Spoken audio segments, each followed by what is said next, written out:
जय श्री कृष्णा। अखिल भारतीय मारवाड़ी महिला सम्मेलन बालेश्वर शाखा से मैं मनीषा सुमानी और मैं सपना सुमानी आप सबका स्वागत करते हैं। कहा जाता है कि डॉक्टर भगवान का रूप होते हैं और जब ये रूप एक नारी के रूप में सामने आता है तो सेवा और संवेदनशीलता दोनों का अद्भुत संगम देखने को मिलता है। आज हम ऐसे ही एक प्रेरणादायक डॉक्टर से बातचीत करने जा रहे हैं जो एक अनुभवी स्त्री रोग विशेषज्ञ भी है। आप बालेश्वर स्थित दुर्गा नर्सिंग होम में अपनी सेवाएं प्रदान कर रही है। चिकित्सा क्षेत्र के साथ साथ आप हमारी समिति की सदस्य भी है। तो आइए स्वागत करते हैं डॉक्टर जूही खंडेलवाल का। डॉक्टर जूही, सबसे पहले आप हमें अपने बारे में और अपने सफर के बारे में कुछ बताएं। मैं डॉक्टर जूही, मैंने अपना MBBS किया है कर्नाटका से। उसके बाद फिर PG करने के लिए फर्दर स्टडीज के लिए मैं न्यू दिल्ली में गई थी। वहाँ पे लेडी हार्डिंग मेडिकल कॉलेज से मैंने स्त्री रोग विशेषज्ञ में अपना पढ़ाई किया है। उसके बाद फिर मैं एम्स न्यू दिल्ली में SR शिफ्ट करने के बाद फिर अब बालेश्वर। अच्छा, आपसे एक चीज पूछना चाहेंगे, आपने ये कब सोचा कि आप डॉक्टर बनना चाहते हैं? आप कौन से एज में आपने ये चीज डिसाइड कर लिया कि आपका आगे का करियर डॉक्टर का रहेगा? यूजुअली सारे बच्चे ही 9th 10th के एज, जब 9th या 10th क्लास में होते हैं उस समय ही डिसाइड कर लेते हैं, क्योंकि उसके बाद 11th 12th में हमको साइंस या फिर कॉमर्स स्ट्रीम लेना होता है। मैंने भी उसी तरह 10th क्लास में डिसाइड कर लिया था कि मेरे को डॉक्टर बनना है। आजकल बच्चियों में जल्दी पीरियड्स आ रहे हैं, तो उसका क्या रीजन है? पहली बार पीरियड शुरू होने पर बच्चियां थोड़ी घबरा जाती है, तो उनको आप क्या ध्यान में रख सकती है, वो थोड़ा बताएंगे। आप सही बोल रहे हो, आजकल हम देख रहे हैं कि 8 से 9 साल की बच्चियों को भी पीरियड्स आने लगे हैं। इसके मेनली ना 3 कारण मैं बोलूंगी कि बहुत ज्यादा इम्पोर्टेंट है।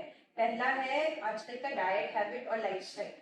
आजकल बच्चे प्रोसेस फूड्स बहुत ले रहे हैं, हाई शुगर इंटेक कर रहे हैं, फिजिकल एक्टिविटी बहुत कम हो गया है। ज्यादातर आप देखोगे कि बच्चे मोबाइल में ही खेल रहे हैं या इंडोर गेम्स खेल रहे हैं। उसकी वजह से ना थोड़े बच्चे ओवरवेट या ओबीस होते जा रहे हैं, और ओबेसिटी की वजह से जो हमारी बॉडी में फैट सेल्स होते हैं वो बहुत जल्दी हमारे एस्ट्रोजन हार्मोन को सिक्रीट करने लगते हैं।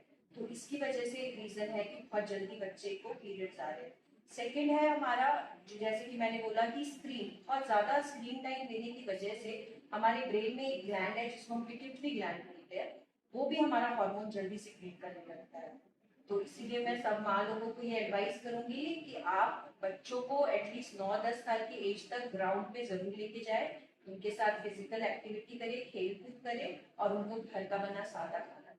इसमें जब उनको पीरियड्स आए तो पहला रोल है माँ का। उनको सबसे पहले एजुकेट करना चाहिए कि ये डर की कोई बात नहीं है, ये एक ब्यूटीफुल चेंज है जो बच्चियों में आ रही है, तो आप उसको अच्छे से समझाओ। आपको उनको हाइजीन के बारे में भी बहुत बताना चाहिए कि वो फर्स्ट टाइम पैड्स यूज कर रहे हैं या जो भी मेंस्ट्रुअल कप या कुछ भी जो भी यूज कर रहे हैं उसको हमें 4 to 6 आवर्स में चेंज करना चाहिए।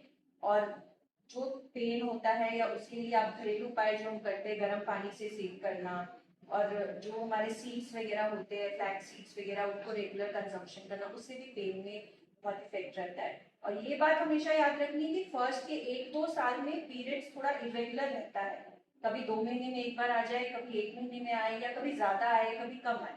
अनटिल अनलेस बहुत सीवियर ना हो, फर्स्ट के 1-2 साल में आप डॉक्टर के पास ना जाए। ये हमारे बॉडी में नॉर्मल चेंजेस है। आप हमेशा 1 या 2 साल के बाद ही डॉक्टर के पास लेके जाए अगर कुछ इरेगुलरिटी है। आजकल महिलाओं में सबसे बड़ा हेल्थ इश्यू क्या देखने को मिल रहा है? जो भी आपके पास आती है लेडीज, उनमें प्रॉब्लम्स, उनकी सबसे मेन प्रॉब्लम्स क्या रहती है? मोस्ट कॉमनली मैं बोलूंगी 2 टाइप के पेशेंट्स आते हैं। एक तो वो जिनके पीरियड्स इरेगुलर है और उनको फिर आगे टेस्ट के बाद उनको पता चलता है कि उनको PCOD या PCOS है। और सेकेंड, बिकॉज आजकल शादी लेट हो रही है तो एज ज्यादा होने की वजह से इनफर्टिलिटी भी बहुत कॉमन हो गया है, मतलब उनको बच्चा कंसीव करने में प्रॉब्लम होता है। तो PCOD जैसी समस्याओं से बचने के लिए आप क्या सुझाव देंगे?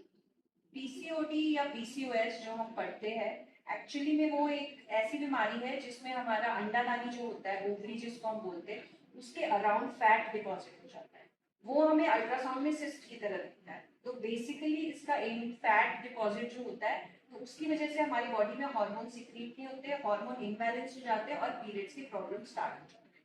अब ये कहने के मतलब ये नहीं है कि सिर्फ मोटे लोगों में होता है पीसीओडी, इवन पतले लोगों में या लीन लोगों में भी होता है, बट मैकेनिज्म मोर और लेस सेम रहता है।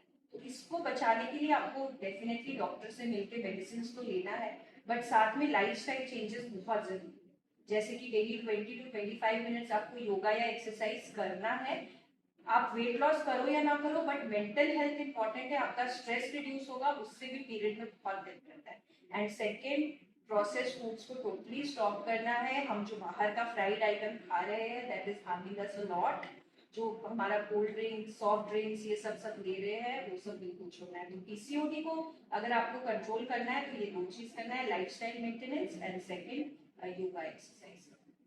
महिलाओं में जो आजकल लेडीज है उनको नियमित चेकअप जो करवाना चाहिए वो कौन से एज में करवाना चाहिए और कितने इंटरवल में करवाना चाहिए? ये बहुत अच्छा क्वेश्चन है। अभी इंडिया में हमारे दो कैंसर बहुत राइज में है। पहला है सर्वाइकल कैंसर और दूसरा है ब्रेस्ट कैंसर। ये दोनों का ही चेकअप हमारे बुक्स के अकॉर्डिंग 35 साल के बाद आपको स्टार्ट कर देना चाहिए। ब्रेस्ट एग्जामिनेशन के लिए यूट्यूब में बहुत सारी वीडियोस है, आप सर्च करोगे सेल्फ ब्रेस्ट एग्जामिनेशन, उसमें हर महिला को 35 साल के बाद पीरियड खत्म होने के अगले दिन सेल्फ आप चेक कर सकते हो। उसके स्टेप्स दिए गए, बहुत अच्छे अच्छे वीडियोस है, आप वो खुद कर सकते हो। अगर कुछ प्रॉब्लम लगे तो डॉक्टर के पास जाओ, और otherwise regular health checkup 35 year से आप स्टार्ट करो। उसमें कुछ ब्लड टेस्ट होते हैं, और सर्वाइकल कैंसर के लिए पैप स्मीयर होता है, तो वो पैप स्मीयर करवाना है आपको। एंड एवरी 3 ईयर्स हमको वो कराना चाहिए। अभी इंडिया में most leading cause of death हो चुका है सर्वाइकल कैंसर। Cervical, yes. तो उसको प्रिवेंट करने के लिए गवर्नमेंट ऑफ इंडिया ने भी न्यूली लॉन्च किया है एचपीवी वैक्सीनेशन प्रोग्राम। तो साढ़े 9 से 14 साल की जो बच्चियां हैं उनको आप ये एचपीवी वैक्सीन जरूर लगाएं। तो ये 35 की एज के बाद में ये वाला कैंसर आ रहा है कि उसके पहले भी आ रहा है? मोस्टली 35 के बाद आता है, बिकॉज एचपीवी जो हमारा इन्फेक्शन होता है उसको एक्ट करने में, कैंसर ग्रो करने में टाइम लगता है। तो 35 के बाद ही मोस्ट कॉमन है। बाकी ऐसा कोई हार्ड एंड फास्ट रूल नहीं है, जल्दी भी हो जाते हैं, बट मोस्टली 35 के बाद। तो एवरी 3 इयर्स आफ्टर 35 एज में आपको regular health checkup including pap smear कराना चाहिए। आपने बहुत सही जानकारी दी हमें। कुछ रेगुलर सप्लीमेंट्स भी कुछ बोलते हैं कि लेना चाहिए एज के बाद में, तो आप कौन से सप्लीमेंट्स हमें सजेस्ट करेंगे कि हमें लेने चाहिए? मैं तो बोलूंगी कि आप पहले अपने डाइट पे फोकस करो। अगर आपका डाइट अच्छा है तो इट्स नॉट नीडेड रेगुलरली कुछ भी सप्लीमेंट्स। मेडिसिन तो मेडिसिन ही है एट द एंड, बट अगर आपको कोई प्रॉब्लम है, जैसे कि मैं आपसे बात कर रही थी, आपने बोला कि कुछ छोटा मोटा प्रॉब्लम होता है हम डॉक्टर्स को अवॉइड करते हैं, तो वो मत कीजिए। सोचते हैं ना, जब तक ठीक है चल रहा है, जिस हाँ, दिन नहीं तो ऊपर हो ये- जाता है तब लगता है कि अब तो डॉक्टर के पास जाने के अलावा कोई चांस ही नहीं है, कि तो ऑप्शन नहीं है, तब जाता का है। बहुत बड़ा प्रॉब्लम है। हस्बैंड को पहले केयर करेंगे, बच्चों को सेकंड में करेंगे, लास्ट में खुद पे आएंगे। तो ऐसा मत कीजिए, आप पहले खुद का भी ध्यान दीजिए। छोटी मोटी प्रॉब्लम में ही अगर आप डॉक्टर के पास चले जाओगे तो उसका बहुत इजी उपाय होता है। जब आपको बढ़ा के जाओगे तो मे बी उसको ट्रीट करने में ज्यादा टाइम लगेगा। और जैसे कि आपने पूछा सप्लीमेंट्स, मोस्ट कॉमनली जो सब चॉकलेट की तरह मल्टीविटामिन खा रहे हैं, आई वुड से मत खाइए। अगर आपको जरूरत है तो आप डॉक्टर की सलाह से खाइए। मेडिसिन दुकान वाले डॉक्टर्स नहीं है, मल्टीविटामिन वो आपको क्या दे रहे हैं, क्यों दे रहे हैं, उनको भी नहीं पता है, वो किसी की प्रिस्क्रिप्शन पढ़ के आपको दे रहे हैं। तो सप्लीमेंट्स रेगुलर कुछ जरूरत नहीं है।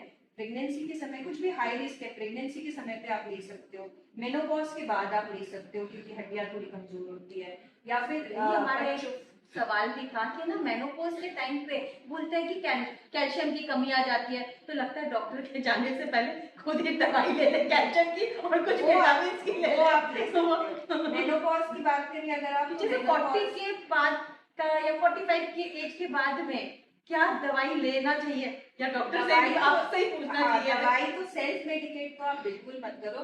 सिंपल खांसी के लिए भी आप पूछ के, है ना, लोगों को लगता है कि अरे 400-500 फीस लग जाएगा, हम ना जाए खुद खा ले क्या होगा, बट उसका बहुत इफेक्ट हो रहा है। अभी अजिथ्रोमाइसिन आप खुद भी खाते होंगे, बहुत पड़ोसियों को भी दे देते होंगे, अरे खांसी हुआ अजिथ्रोमाइसिन खा लो। अब उसकी वजह से अजिथ्रोमाइसिन में काम करना बंद कर दिया, उसका हम रियलाइज नहीं करते। 10 ईयर्स 15 ईयर्स के बाद वो मेडिसिन काम ही नहीं करेगी, तो आगे नई मेडिसिन हम कहाँ से लाएंगे? इसलिए आप डॉक्टर से पूछिए। दूसरी बात, मेनोपॉज का आपने जैसे बात किया, मेनोपॉज एक ऐसा स्टेट है विमेन की एज में कि अब उनकी बॉडी से, जैसे हम बोले प्यूबर्टी 8 से 9 साल के बच्चे को पीरियड्स आ रहे हैं, तो हमारे बहुत सारे हार्मोन्स आ रहे हैं बॉडी में। मेनोपॉज के टाइम पे हमारी बॉडी से वो सारे हार्मोन्स जा रहे हैं, तो ऑब्वियसली बॉडी में चेंजेस आएंगे। फिजिकल चेंजेस आते हैं, जैसे कि लेडीज को बहुत ज्यादा गर्मी लगने लगती है, जिसको हम हॉट फ्लैशेस बोलते हैं। उसमें क्या होता है, हम नॉर्मल कॉन्वर्सेशन कर रहे हैं बट उनको बहुत गर्मी लगेगी, उनको पसीना होगा, स्पेशली रात के टाइम पे। ठीक है, इमोशनल चेंजेस होते हैं, वो बहुत डिप्रेस रहते हैं, बिना वजह से उनको लगेगा कि आज मूड अच्छा नहीं, बहुत चिड़चिड़ापन रहेगा, आप कुछ बोलो वो डांटने को लगे।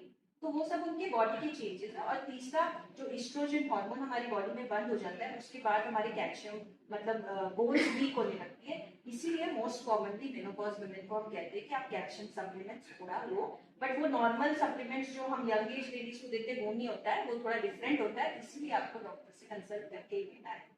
चलिए आपके पास अपॉइंटमेंट। आपके अनुसार महिलाओं के लिए फिटनेस का सही मतलब क्या है, और एक स्वस्थ जीवन शैली के लिए कौन सी आदतें हैं जिन्हें हर महिला को अपनाना चाहिए? ये बहुत ही अच्छा सवाल है। मैं ये बोलूंगी कि सब लेडीज को 30 मिनट्स फॉर योरसेल्फ का मंत्र आप अपने पास रखो।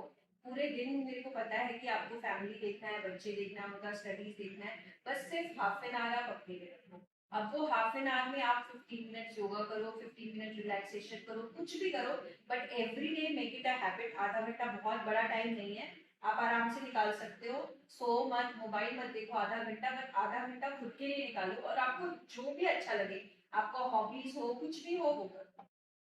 यही बहुत सही fitness कहा में आपने, है। ये बहुत जरूरत है। अच्छा डॉक्टर जूही, आप ये बताइए कि इतनी बिजी प्रोफेशन के साथ साथ आप अपने पर्सनल लाइफ और फैमिली लाइफ कैसे बैलेंस कर लेती है?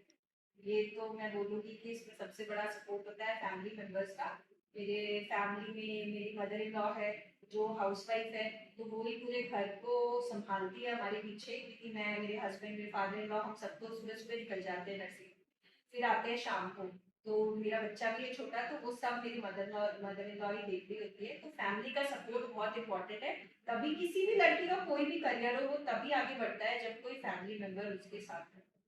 बहुत सही कहा आपने।